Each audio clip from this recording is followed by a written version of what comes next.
Jadi intinya Ustaz Mahbub, bahwa cerita yang diungkap atau dikutip oleh yang bersangkutan adalah kita bohong, dusta, tidak bisa dijadikan dalil bahwa dulu kejadian di Fathu Mekah baginda Rasulullah menetapkan satu foto dan gambar yang katanya Nabi Isa dan Siti Maryam alaihissalam. Itu bohong, itu doif, bahkan itu kadzab, tidak boleh diterima.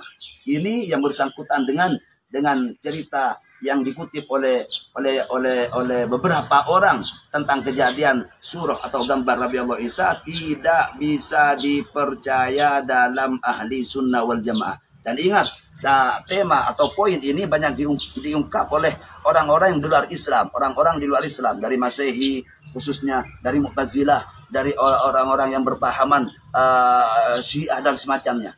Itu kebanyakan mereka membuat syubhah, membuat keresahan di kalangan umat Islam, ahli sunnah wal jamaah, menerangkan kejadian tersebut. Padahal kejadian tersebut tidak ada landasan yang kuat.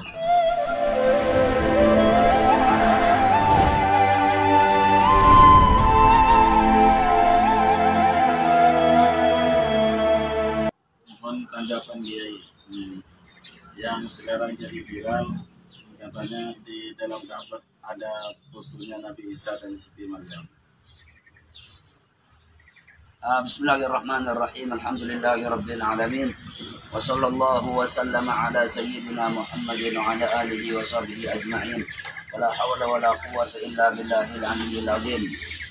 Qala Allahu jalla jalaluhu wa ma yantiqu 'anil hawa in huwa illa wahyun yuha. Qala Rasulullah sallallahu alaihi wasallam, man kadzaba alayya muta'ammidan falyatabawwa maq'adahu minan nar. Sadaqallahul azim wa sadaqa rasuluhu nabiyul karim. Nahnu ala dzalika masyahidin. Alhamdulillahirabbil alamin. Pertama-tama para ikhwan, para saudara-saudaraku sekalian, hendaklah kita berhati-hati atas sesuatu yang lagi viral pada akhir-akhir ini tentang dari pernyataan atau ceramah atau kajian dari seorang yang mungkin kita sudah pada tahu semua. Beberapa poin menjadi kontroversi dan tarik ulur serta perdebatan serta keresahan antara kita umat Islam ahli sunnah wal jamaah. Salah satu seperti yang diutarakan Ustaz Mahbub tentang fitnah atau kabar yang diungkapkan, yang disebut yaitu dalam Ka'bah adanya foto atau gambar Nabi Allah Isa beserta ibunya Sayyidah Maryam alaihi wassalam. Yang pertama yang harus kita ketahui bahwa cerita atau kisah cerita tersebut adalah cerita bohong. Cerita bohong, dusta dan penuh kebuhtanan, zur wa buhtan wa tadlis wal kadzib. Kenapa? Kalau kita telusuri di semua kitab-kitab, cerita itu tidak lepas dari 4 sanad disebut dalam kitab-kitab tersebut. Yang pertama diriwayatkan dalam satu kitab, dalam kitab Akhbar Makkah. Akhbar Makkah punya Imam Al-Azraqi. Seperti kita ketahui bahwa ulama ahli sunnah wal jamaah sepakat dalam kitab-kitab tawarikh, kitab-kitab masanid, kitab-kitab musannafat sebelum selain Bukhari Muslim, mereka sepakat, mereka menulis semua hadis yang beliau mereka dengar. Dalam arti bukan mereka tidak tahu, bukan mereka tidak paham, bukan mereka tidak sadar. Mereka menulis hadis-hadis yang sahih, yang dhaif, yang maudhu, ditulis semua. Karena mereka dalam aturan ilmu hadis mereka sudah punya real. Mereka sudah punya kaidah bahwa ketika membaca kitab kami hati-hati tentang sanadnya. Itu sudah masyhur kalangan ulama. Telah saya terangkan bahwa salah satu metode para ulama untuk mengenal hadis yang sakim dan dhaif, yang sahih, yang dhaif, yang sahih, yang maudhu, mereka pelajari juga hadis-hadis yang maudhu, hadis-hadis yang bohong. Diriwayatkan Imam Abdullah putra Imam Ahmad bin Hanbal. Imam Ahmad bin Hanbal menghafalkan putranya 100.000 hadis. 100.000 hadis. Ketika sudah selesai menghafalkan putranya dengan sanadnya, dengan profil, dengan tarjumah semua sanadnya, Imam Ahmad berkata kepada putranya, "Bunayya, hadhil ahadits allati haffadtuha 'alaika kulluha mawdu'ah."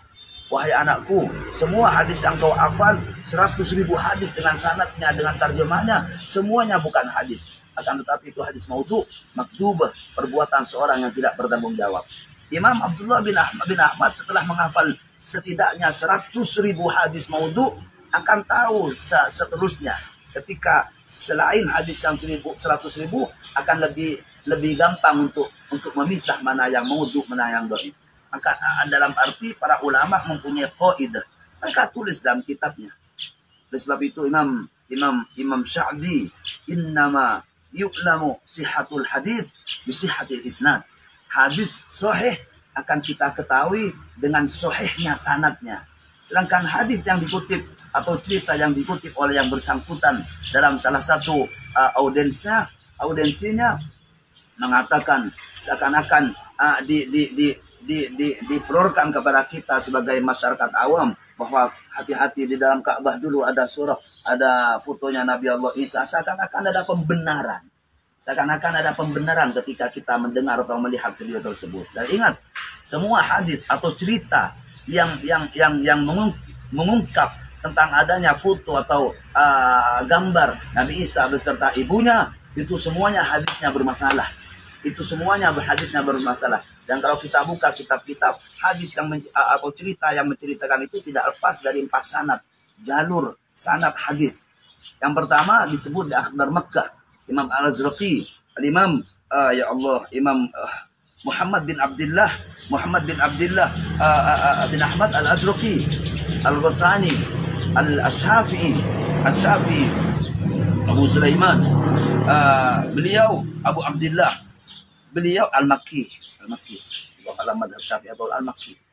Beliau menerangkan sanadnya dalam kitab tersebut. Dalam kitabnya diterangkan qala haddatsana jaddi, qala haddatsana Muslim bin Abdullah, Muslim bin Khalid Az-Zinji, qala haddatsana an Abi Najihin, an abihi. Jadi melewati 4 sanad. Yang pertama kakeknya Imam Al-Azraqi, yang kedua Muslim bin Khalid Az-Zinji, yang ketiga Abu Najih, Abdullah bin Abi Najih, yang keempat Abi Najih.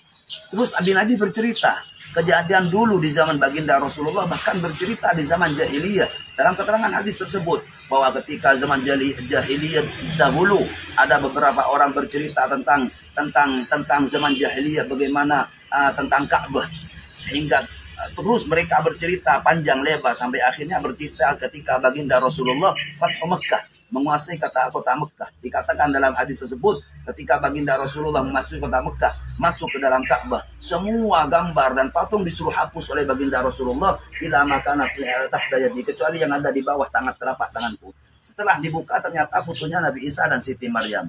Ini hadis tidak boleh diriwayatkan. Ini hadis tidak boleh disebarkan kecuali dikatakan tentang kemauduannya. Ini hadis tidak boleh diterangkan kecuali dikatakan bahwa hadis ini la yasluhu lil ihtijaj. Kenapa? Yang pertama ada riwayat Muslim bin Khalid Az-Zinji. Muslim bin Khalid Az-Zinji diterangkan dalam beberapa keterangan Al-Makhzumi. Beliau dilahirkan pada tahun 100 setelah hijrah.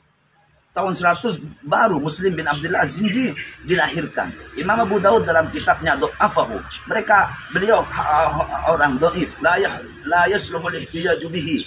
Imam Abu Hatim Ar-Razi mengatakan la yuhtajju bihi, tidak bisa dijadikan dalil. Setiap sanad yang ada Muslim bin Az-Zinji. Imam Abu Khari beliau mengatakan munkarul hadis. Imam An-Nasa'i mengatakan laisa bil qawi. Dalam arti hadis ini dalam salah satu sanadnya tidak bisa dijadikan dalil. Disebabkan Muslim bin Khalid Az-Zinji. Diceritakan lagi an Abdullah bin Abi Najih. Abdullah bin Abi Najih dalam keterangan beliau ahli tafsir. Akan tetapi dalam segi sanad, dalam segi hadisnya, Imam Bukhari mengatakan beliau yurumiya atau kana muttahaman bil ihtizal. Ada pemahaman orientalis, ada pemahaman liberal, memahami akidah Mu'tazilah. Imam Ibn al-Ali Ibn Nadini mengatakan kana yara al-ihtizal. Imam Ahmad bin Hanbal absaduhu bi akhirah. Beliau ketika akhir hayatnya hilang ingatan. Jadi Abdullah bin Abi Najih orang bermasalah. Orang bermasalah selain punya pemikiran Mu'tazilah. apalagi Abu Najih, abahnya, ayahnya yang menceritakan cerita tersebut. Beliau dilahirkan tahun 100. Kenapa bercerita tentang kenapa bercerita tentang masalah jahiliyah? Apalagi mengangkat katanya kak Nabi. Sehingga hadis itu setidaknya mursal. Hadis mursal apalagi sanadnya bermasalah, dhaif, bahkan mungkar. Jadi hadis ini tidak bisa dijadikan ihtijaj. Dalam arti hadis ini fakta kebohongan, kedustaan. La yasluhul ihtijaju bihi. Yang kedua, diriwayatkan dari siapa? Dari hadatsana jaddi an Sa'id ibn Salim. Sa'id ibn Salim. Qala hadatsana Yazid bin Ya'yad bin Ja'dabah. An Ibn Shihabin. Diceritakan dari beberapa sanad, ternyata di dalam ada seorang perawi yang bernama Zaid bin Iyad bin Ja'bad. Dhaifun kadzab. Orang tersebut, perawi tersebut, selain orangnya tidak begitu kuat hafalannya, kadzab, sering berbohong. Imam Imam Abdurrahman bin Qasim sa'altu Malik an Abi Sam'an faqala kadzab. Qultu Yazid bin Ayyad adzab wa adzab. Ketika satu waktu Imam Malik ditanyakan oleh salah satu santrinya, ditanyakan seorang profil muhaddits terdahulu. Kata Imam Malik, kadzab, jangan dekati orang itu. Terus yang kedua bertanya tentang yang ada di sana di sini, Zaid bin Ayyad, katanya itu lebih berbohong lagi. Itu adzab wa adzab. Imam Abdurrahman bin Abi Hatim, Nabi Zur'ah dhaiful hadis. Imam Bukhari dan Muslim mungkarul hadis. Imam Nasai matrukul hadis, kadzab.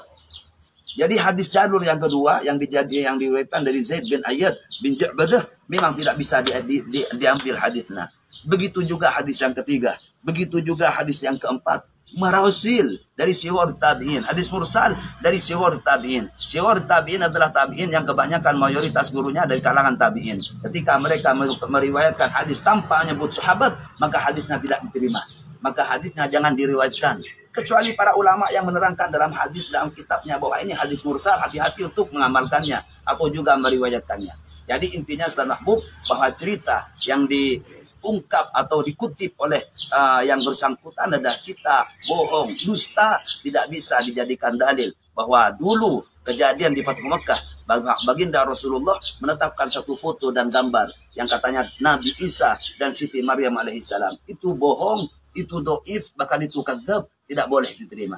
Ini yang bersangkutan dengan cerita yang dikutip oleh beberapa orang tentang kejadian surah atau gambar Nabi Allah Isa tidak bisa dipercaya dalam ahli sunnah wal jamaah. Dan ingat, tema atau poin ini banyak diungkap oleh orang-orang yang di luar Islam, orang-orang di luar Islam, dari Masehi khususnya, dari Mu'tazilah, dari orang-orang yang berpahaman Syiah dan semacamnya.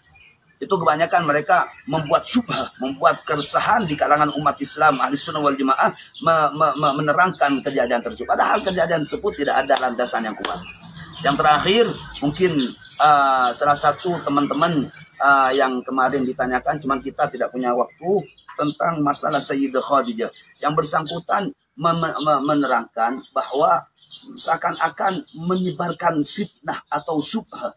Sayyidah Khadijah seakan-akan beragama Masehi, Nasrani, Kristen ketika sebelum Islam, ketika dinikahi oleh baginda Rasulullah. Kenapa? Karena Nabi Muhammad katanya, karena Rasulullah SAW ketika menikah dengan Sayyidah Khadijah, beliau tidak berpoligami. Beliau hidup dengan Sayyidah Khadijah. Sedangkan apakah kalian tidak tahu yang dulu di kalangan musyrikin, kalangan orang-orang Mekah, orang yang laki-laki mempunyai istri, berpoligami semua. Sedangkan Sayyidah Khadijah kedekatannya dengan sepupunya Waraqah bin Naufal. Waraqah bin Naufal diterangkan dalam kitab Sahih Bukhari, rajulun tanassara. Sepupunya dan Sayyidah Khadijah selalu bertanya kepada Waraqah bin Naufal. Nah, potret kecil ini dijadikan oleh orang-orang Masehi terutama, dan juga orang-orang yang punya orientalis pemikiran, orang Mu'tazilah, orang liberal, dijadikan bahan hantaman, bahan menyebarkan fitnah kepada ahli sunnah wal jamaah, bahwa lihat istri Nabi Muhammad sebelum Nabi Muhammad dijadikan Rasul oleh Allah Subhanahu Wa Taala, beliau Siti Khadijah agamanya Kristen. Kenapa? Lihat diadakan dengan Waraqah bin Naufal. Lihat Nabi Muhammad tidak berpoligami. Ini semua kadzab, ini semua pemfitnah, ini semua dusta. Kenapa? Sampai saat ini tidak ada satupun riwayat di ahli sunnah wal jamaah yang mengatakan beliau Sayyidah Khadijah Masihiyah. Nasraniyah. Tidak ada satupun keterangan. Bahkan yang ada di kitab-kitab kami Ahli Sunnah wal Jamaah, justru beliau dilindungi oleh Allah Subhanahu wa taala mulai dulu sejak sebelum kenal dengan baginda Rasulullah. Ketika di kalangan Quraisy, beliau Sayyidah Khadijah masyhur dengan At-Tahirah, yang suci. Kenapa? Beliau tidak pernah menyembah berhala. Beliau tidak pernah mabuk. Beliau tidak pernah melaksanakan riba seperti kalangan-kalangan perempuan di kala itu di zaman jahiliyah. Akan tetapi Sayyidah Khadijah dijaga oleh Allah Subhanahu wa taala. Aminah, amanah. Beliau du syarafin wa mal, orang yang paling tinggi nasabnya di waktu itu, orang yang paling mulia, disegani, dihormati.